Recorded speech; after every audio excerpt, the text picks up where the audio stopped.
আসসালামু আলাইকুম। আজ 23 আগস্ট 2025 খ্রিস্টাব্দ, 8 ভাদ্র 1432 বঙ্গাব্দ, 28 সফর 1447 হিজরি, শনিবার। সংবাদ পাঠ করছি মনির হোসেন কামাল। প্রথমেই শুনবেন সংবাদ শিরোনাম। এমপিওভুক্ত শিক্ষকদের বেতন নিয়ে নতুন নির্দেশনা। বরগুনায় নতুন করে ডেঙ্গুতে আক্রান্ত আরও 30।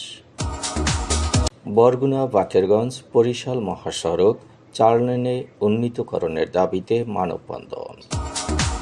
খুলনায় যুবদল নেতাকে গলা কেটে হত্যা।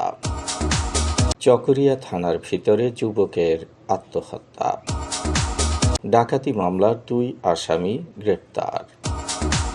সমুদ্র বন্দরে 3 নম্বর সতর্ক সংকেত। মাইকিংয়ের রেকর্ড করা হয় লোকবেতারে। শুনলেন সংবাদ শিরোনাম, এবার বিস্তারিত। এমপিওভুক্ত শিক্ষক কর্মচারীদের বেতনের টাকা ইলেকট্রনিক ফান্ড ট্রান্সফারের মাধ্যমে পাঠানোর জন্য আজকের মধ্যে এ মাসের বিল অনলাইনে সাবমিট করতে প্রতিষ্ঠান প্রধানদের নির্দেশ দেওয়া হয়েছে। মাধ্যমিক ও উচ্চশিক্ষা অধিদপ্তরের চিঠিতে বলা হয়েছে, উদ্দেশ্য প্রণোদিতভাবে ভুল তথ্য দেওয়ার কারণে কোনো শিক্ষক কর্মচারীর এমপিওর টাকা ইএফটিতে পাঠানো না হলে তার দায়ভার প্রতিষ্ঠান প্রদানের উপর বর্তাবে। শিক্ষক কর্মচারীর এমপিওর অর্থ ইএফটিতে পাঠানোর ক্ষেত্রে প্রতিষ্ঠান প্রদানের দাখিল করা তথ্যই চূড়ান্ত হিসাবে বিবেচিত হবে। প্রতি মাসে যথাসময়ে প্রতিষ্ঠান প্রধান অনলাইনে বিল সাবমিট না করলে শিক্ষক কর্মচারীদের এমপিওর টাকা ইএফটিতে পাঠানো হবে না। শিক্ষা প্রতিষ্ঠান প্রদানের সাবমিট করা বিলের কপি ডাউনলোড করে শিক্ষা প্রতিষ্ঠান প্রধান ও সভাপতির স্বাক্ষরসহ সংরক্ষণ করার নির্দেশ দেওয়া হয়েছে। অধিদপ্তরের শিক্ষা প্রতিষ্ঠানের এমপিওভুক্ত শিক্ষক কর্মচারীদের এমপিওর টাকা 1 জানুয়ারি থেকে ইএফটিতে দেওয়া হচ্ছে এবং জুলাই মাস পর্যন্ত সরাসরি শিক্ষক কর্মচারীদের স্ব ব্যাংক হিসাব নম্বরে পাঠানো হয়েছে। আগস্ট মাস থেকে এমপিওর টাকা ইএফটিতে পাঠানোর ক্ষেত্রে প্রতিষ্ঠান প্রদান থেকে মাসভিত্তিক এমপিওভুক্ত জনবলের বিল সাবমিট করার ব্যবস্থা অনলাইনে যুক্ত করা হয়েছে। প্রতিষ্ঠান প্রদানের দাখিল করা তথ্য অনুসারে এমপিওর টাকা ইএফটিতে শিক্ষক কর্মচারীদের স্ব ব্যাংক হিসাব নম্বরে পাঠানো হবে। বরগুনায় নতুন করে ডেঙ্গুতে আক্রান্ত হয়েছে আরও 30 জন। এ নিয়ে জেলায় মোট আক্রান্তের সংখ্যা 5,716 জন। বরগুনার civil surgeon doctor Mohammad Abul Fattah জানিয়েছেন, গত 24 ঘন্টায় বরগুনা সদর উপজেলায় 14, আমতলী 2, বেতাগী 4, বামনা 2 ও পাথরঘাটায় 1 জন নতুন করে আক্রান্ত হয়েছেন। জেলায় ডেঙ্গুতে আক্রান্ত হয়ে চিকিৎসাধীন আছেন 86 জন। এদের মধ্যে বরগুনা জেনারেল হাসপাতালে 63, আমতলী 2, বেতাগী 4, বামনা 8, পাথরঘাটা 6 এবং তালতলী উপজেলা স্বাস্থ্য কমপ্লেক্সে 3 জন চিকিৎসাধীন। এখন পর্যন্ত বরগুনা সদর উপজেলায় 4,779, তালতলী 139, বামনা 230, বেতাগী 93, আমতলী 67 এবং পাথরঘাটা উপজেলায় 408 জন আক্রান্ত হয়েছেন। অন্যদিকে জেলায় ডেঙ্গুতে আক্রান্ত হয়ে মারা যাওয়া 42 জনের মধ্যে 32 জনের বাড়ি বরগুনা সদর উপজেলায়, 5 জনের বাড়ি পাথরঘাটা এবং 5 জনের বাড়ি বেতাগী উপজেলায়। বরগুনা বাকেরগঞ্জ বরিশাল 56 কিলোমিটার মহাসড়ক প্রশস্ত করে 4 লেনে উন্নীতকরণের দাবিতে বরগুনা পৌর মার্কেট চত্বরে আজ মানববন্ধন কর্মসূচি পালিত হয়েছে। বরগুনা সাংবাদিক ইউনিয়নের আয়োজনে এ কর্মসূচি পালন করা হয়।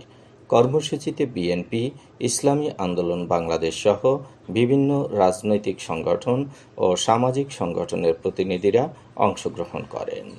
কর্মসূচি চলাকালে সমাবেশে সভাপতিত্ব করেন বরগুনা সাংবাদিক ইউনিয়নের সভাপতি হারুনুর রশিদ রিঙ্কু।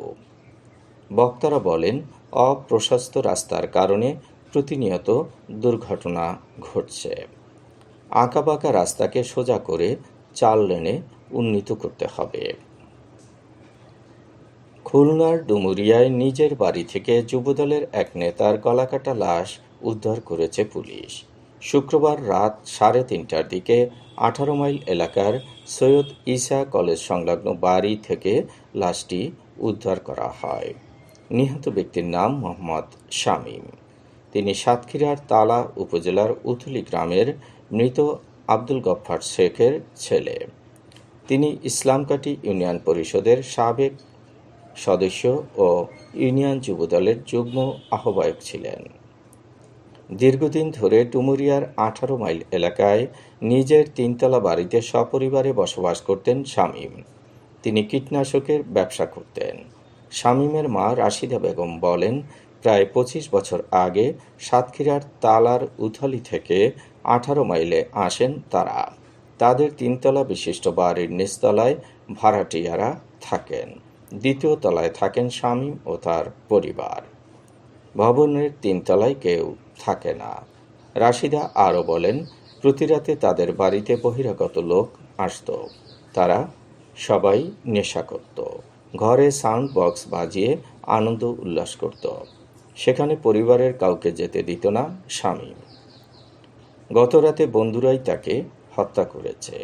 তাদের মধ্যে মনিরামপুর উপজেলার কোন্দলপুর গ্রামের আবু বক্কর দফাদারের ছেলে ইজাজুল ইসলাম এবং তালা উপজেলার বলরামপুর গ্রামের আহমদ আলী সর্দারের ছেলে শরীফুল ইসলাম সর্দারকে আটক করেছে পুলিশ।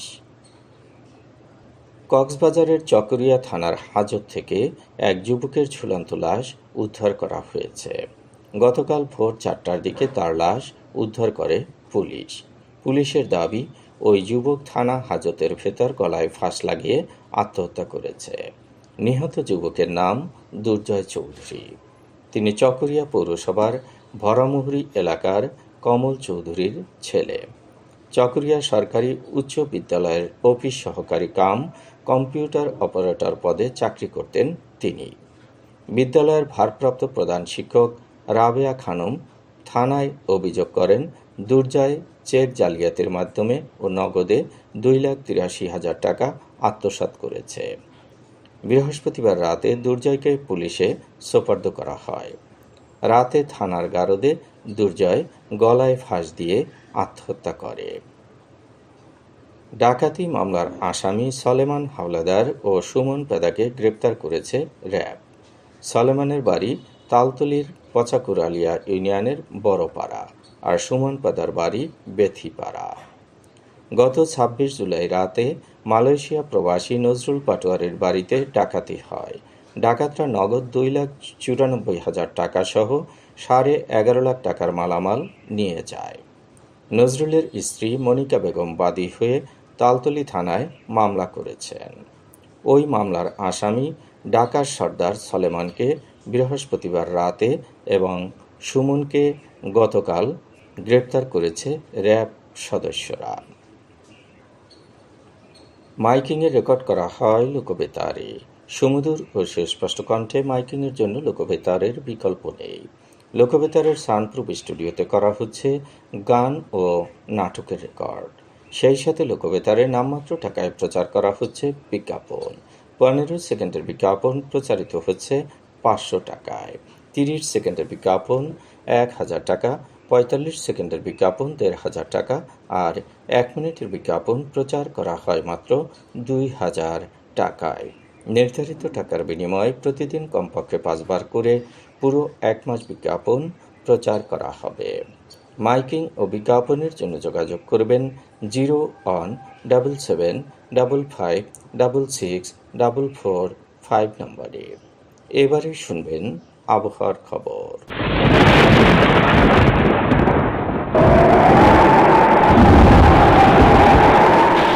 সক্রিয় মৌসুমি বায়ুর প্রভাবে উত্তর বঙ্গোপসাগরে সঞ্চালনশীল মেঘমালা তৈরি অব্যাহত রয়েছে।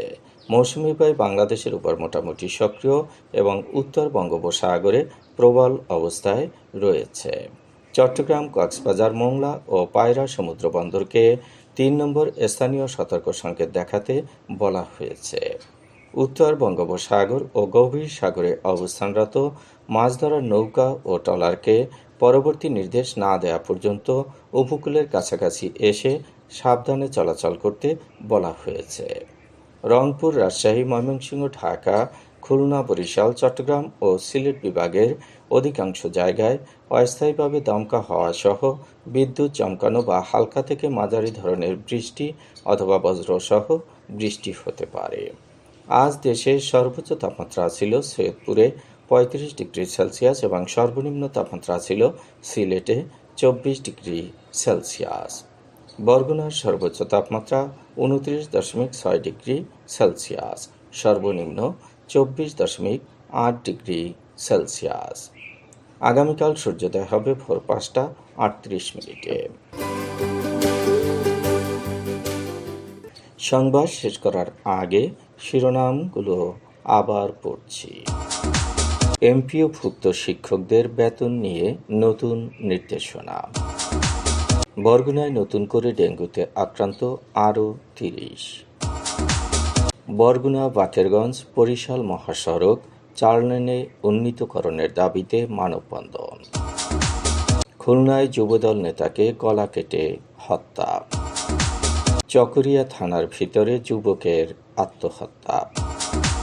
ডাকাতি মামলার ২ আসামি গ্রেপ্তার।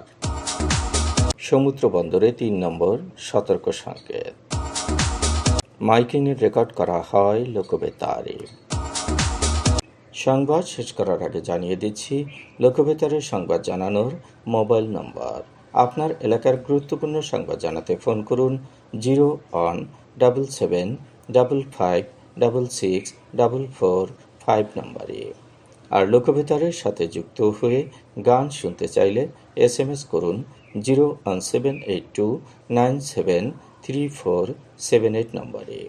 মোবাইল করবেন 01959438545 নম্বরে। বিশ্বের সব জায়গা থেকেই শুনতে পারবেন লোকবেতার। লোকবেতার FM.org ওয়েবসাইটের মাধ্যমে শুনুন সরাসরি অনুষ্ঠান। সংবাদ পাঠ এখানেই শেষ করছি।